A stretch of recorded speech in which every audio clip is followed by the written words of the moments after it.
नमस्ते दोस्तों, स्वागत है आपका हमारे चैनल पर।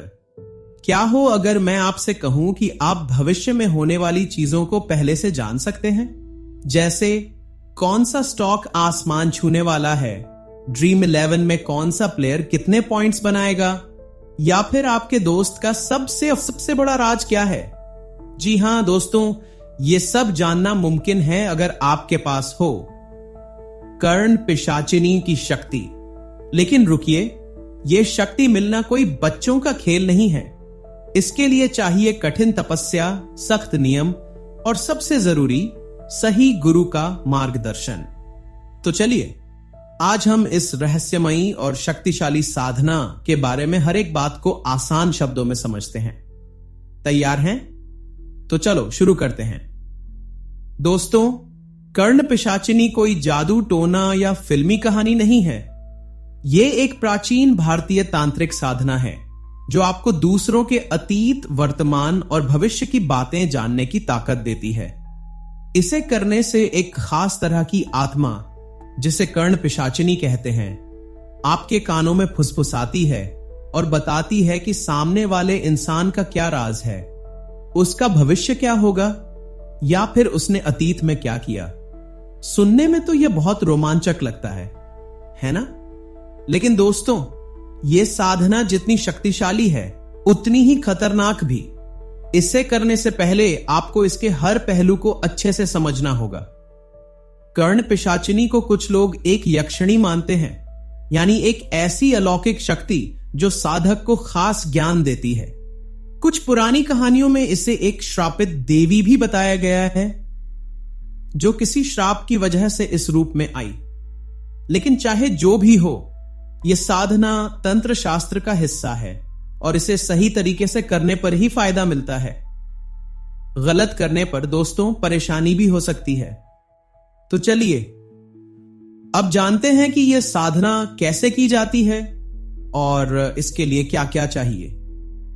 दोस्तों, अगर हम इतिहास में झांकें तो कर्ण पिशाचिनी साधना की जड़ें हमारे प्राचीन तंत्र शास्त्रों में मिलती हैं।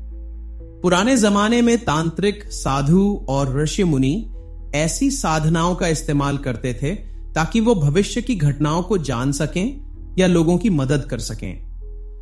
तंत्र शास्त्र में कई तरह की साधनाएं हैं, जैसे मंत्र साधना, यंत्र साधना और यक्षिणी साधना। कर्ण पिशाचिनी इनमें से एक है जो खास तौर पर दूसरों की जिंदगी के राज खोलने के लिए जानी जाती है। कहा जाता है कि यह साधना बहुत पुराने समय से चली आ रही है। कुछ लोग मानते हैं कि इसे सिद्ध करने वाले साधक दूसरों के मन को पढ़ सकते थे, उनके भविष्य को देख सकते थे और यहां तक कि उनके सबसे छुपे हुए राज भी जान सकते थे। लेकिन दोस्तों, यह साधना हर किसी के बस की बात नहीं थी। इसे करने के लिए जबरदस्त इच्छा शक्ति, मानसिक ताकत और सही गुरु की जरूरत पड़ती थी। आज भी कुछ तांत्रिक और साधक इस साधना को करते हैं, लेकिन इसे लेकर कई तरह के विवाद भी हैं। कुछ लोग इसे बहुत प्रभावी मानते हैं तो कुछ इसे खतरनाक और गलत बताते हैं। अब आते हैं मुख्य सवाल पर, कर्ण पिशाचिनी साधना को कैसे किया जाता है। दोस्तों, यह साधना 11 दिनों की होती है और इसमें आपको कुछ खास नियमों का पालन करना पड़ता है। लेकिन सबसे पहले मैं आपको बता दूं कि इसे बिना गुरु के मार्गदर्शन के बिल्कुल न करें। यह कोई मजाक नहीं है और गलती होने पर बड़ा नुकसान हो सकता है। तो चलिए स्टेप बाय स्टेप समझते हैं कि इस साधना के लिए क्या करना होता है। 1. आपको एक कांसे की थाली लेनी होगी जिसमें आप सिंदूर से त्रिशूल बनाएंगे। यह त्रिशूल साधना का बहुत जरूरी हिस्सा है। 2. शुद्ध गाय के घी से एक दीपक जलाना होगा। कुछ लोग रात में तेल का दीपक भी जलाते हैं, लेकिन यह आपके गुरु के निर्देश पर निर्भर करता है। 3. फूल, धूप, अगरबत्ती और चंदन जैसी चीजें पूजा के लिए चाहिए। 4. साधना के दौरान आपको काले रंग के कपड़े पहनने होते हैं, क्योंकि तंत्र शास्त्र में काला रंग शक्ति और रहस्य का प्रतीक है। साधना का सबसे जरूरी हिस्सा है मंत्र जाप। आपको एक खास मंत्र का 1100 बार जाप करना है। बार जाप करना होता है। वो मंत्र है ओम नम कर्ण पिशाचिनी अमोघ सत्यवादिनी मम कर्णे अवतर अवतर अतीत ना गतवर्त मानानि दर्शय दर्शय मम भविष्य कथय कथय हीन कर्ण पिशाचिनी स्वहा। ये मंत्र आपको सुबह और शाम दोनों समय जपना है। हर बार 1100 बार जाप करने के बाद पूजा पूरी करें। यह प्रक्रिया 11 दिन तक चलती है। मंत्र को सही तरीके से और पूरी श्रद्धा के साथ जपना बहुत जरूरी है। साधना को शुरू करने के लिए शुभ मुहूर्त देखना चाहिए। आप अपने गुरु से पूछकर चौघड़िया या पंचांग के हिसाब से समय चुन सकते हैं। साधना के लिए एक शांत और साफ जगह चुनें जहां कोई डिस्टर्ब न करे। कुछ लोग इसे श्मशान घाट या सुनसान जगह पर करते हैं, लेकिन यह बिना गुरु के ना करें। दोस्तों, इस साधना में कुछ सख्त नियमों का पालन करना पड़ता है। अगर आप इन नियमों को तोड़ते हैं तो साधना नाकाम हो सकती है। ये नियम है: 1. दिन में सिर्फ एक बार सात्विक खाना खाएं, यानी बिना लहसुन, प्याज और मसाले वाला खाना। 2. पूरी साधना के दौरान काले कपड़े पहने। 3. साधना के दौरान महिलाओं से बात न करें, क्योंकि इससे साधना की ऊर्जा टूट सकती है। 4. अपने मन, विचार और कर्म को पूरी तरह साफ रखें। कोई गलत काम या नकारात्मक सोच न लाएं। 5. गुरु की सलाह लें। 11 दिन की साधना पूरी करने के बाद अगर सब कुछ सही रहा तो आपको कर्ण पिशाचिनी की सिद्धि मिल सकती है। इसका मतलब है कि अब आप अपने कानों में एक फुसफुसाहट सुनेंगे जो आपको दूसरों की जिंदगी के राज सस बताएगी। यह शक्ति आपको सामने बैठे इंसान के अतीत, वर्तमान और भविष्य की बातें बता सकती है। लेकिन दोस्तों, इस शक्ति का इस्तेमाल बहुत सोच समझकर करना चाहिए। अब बात करते हैं इस साधना के खतरों की, क्योंकि दोस्तों, हर चमकती चीज सोना नहीं होती। कर्ण पिशाचिनी साधना बहुत शक्तिशाली है, लेकिन अगर इसे गलत तरीके से किया जाए तो नुकसान भी हो सकता है। कुछ जोखिम ये हैं: 1. अगर साधना में कोई गलती हो जाए तो आपको अजीब अजीब आवाजें सुनाई दे सकती हैं। इससे दिमाग पर बुरा असर पड़ सकता है। 2. गलत साधना से भूत प्रेत जैसे अनुभव हो सकते हैं जो डरावने हो सकते हैं। 4. कुछ लोगों का मानना है कि गलत साधना से परिवार में परेशानियां, पैसे की तंगी या बीमारी आ सकती है। 4. कुछ बहुत पुरानी कहानियों में कहा गया है कि गलत साधना से साधक की जान भी जा सकती है। इसलिए दोस्तों, मैं फिर से कहता हूं, इस साधना को बिना गुरु के बिल्कुल न करें। एक सिद्ध गुरु आपको सही रास्ता दिखाएंगे और जोखिमों से बचाएंगे। अगर आपके पास कोई गुरु नहीं है तो इस साधना को ट्राई करने की सोचें भी ना। अब सवाल यह है कि अगर इतने जोखिम हैं तो लोग यह साधना क्यों करते हैं? दोस्तों, इसके फायदे भी कम नहीं हैं, बशर्ते आप इसे सही तरीके से करें। कुछ फायदे ये हैं: 1. आप किसी भी इंसान के सबसे गहरे राज, उसका अतीत और भविष्य की बातें जान सकते हैं। 2. इस शक्ति से आप दूसरों की समस्याएं सुलझा सकते हैं, जैसे उनकी जिंदगी में क्या गलत हो रहा है या भविष्य में क्या करना चाहिए। 3. यह साधना करने से आपकी मानसिक और आध्यात्मिक ताकत बढ़ती है। 4. अगर आप तंत्र शास्त्र सीखना चाहते हैं तो यह साधना आपको उसमें माहिर बना सकती है। लेकिन दोस्तों, इन फायदों का मतलब यह नहीं कि आप इस शक्ति का गलत इस्तेमाल करें। अगर आप इस शक्ति का इस्तेमाल दूसरों को नुकसान पहुंचाने के लिए करेंगे तो यह आपके लिए ही नुकसानदायक हो सकता है। हमेशा इसका इस्तेमाल अच्छे कामों के लिए करें। दोस्तों, अब थोड़ा मजा लेते हैं और कुछ ऐसी कहानियां सुनते हैं जो कर्ण पिशाचिनी साधना से जुड़ी हैं।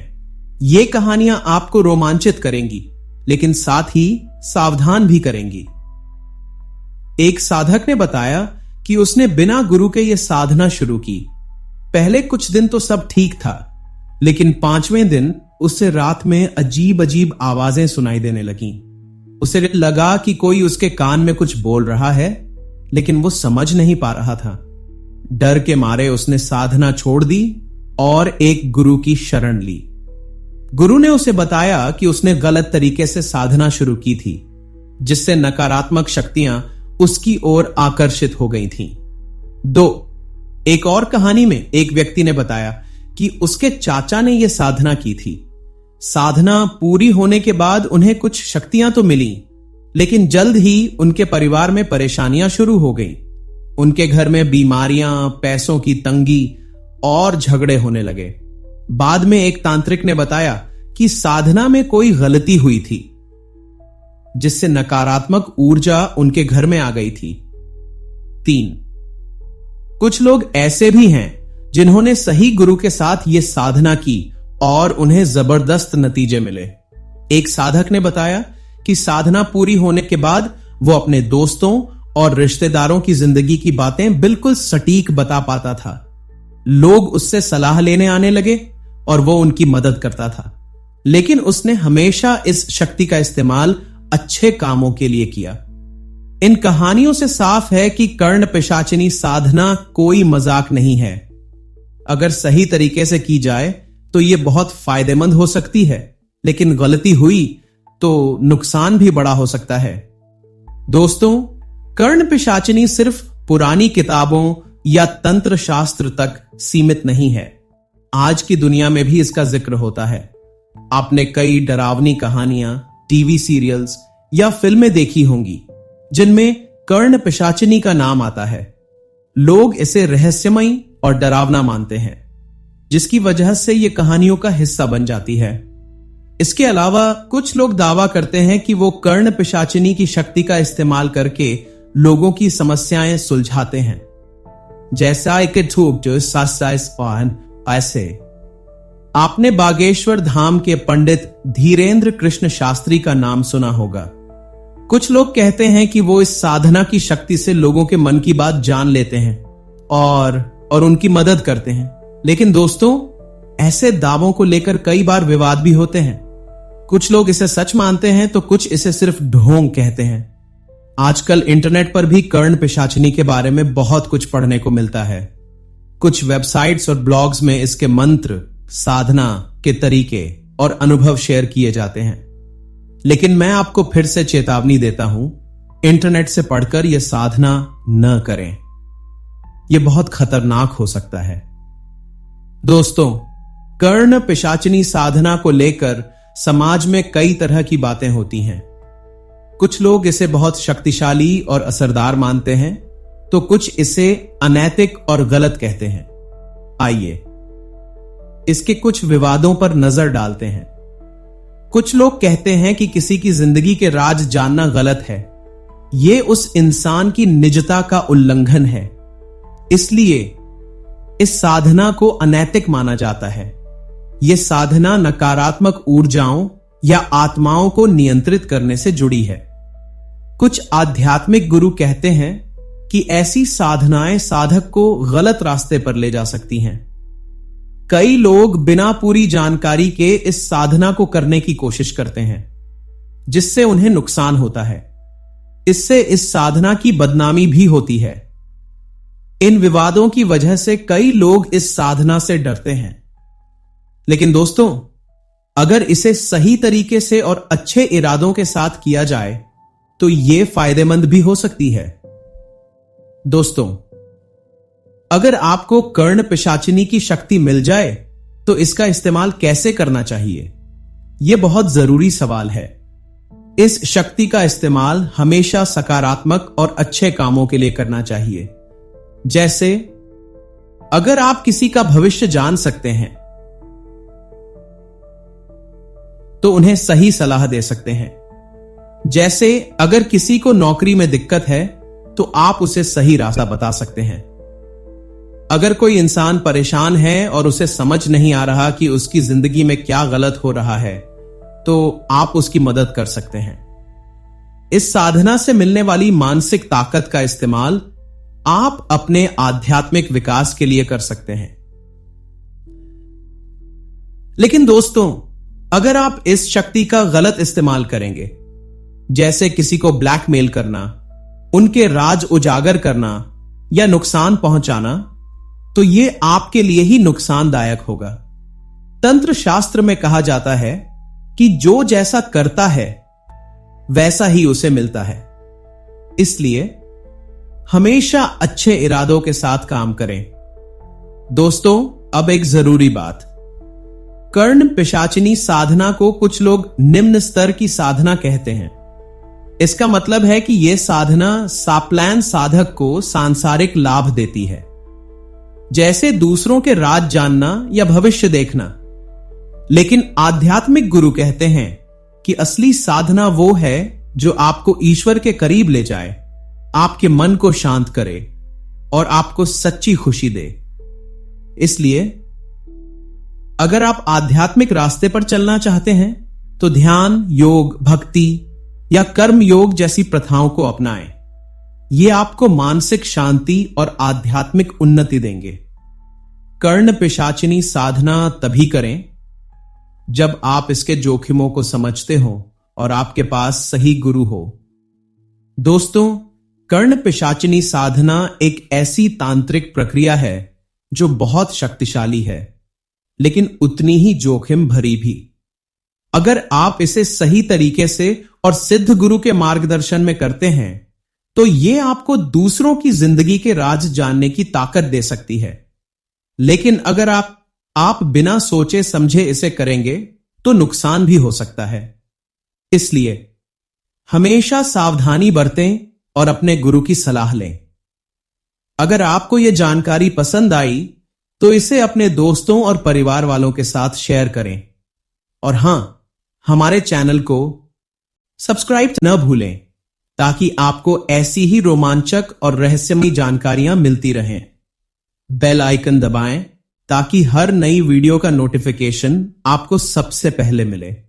कमेंट में बताएं कि आप कर्ण पिशाचिनी साधना के बारे में क्या सोचते हैं, और अगर आपके पास कोई सवाल है तो वो भी पूछें। हम आपके हर सवाल का जवाब देंगे। तो मिलते हैं अगली वीडियो में, तब तक के लिए जय माता दी।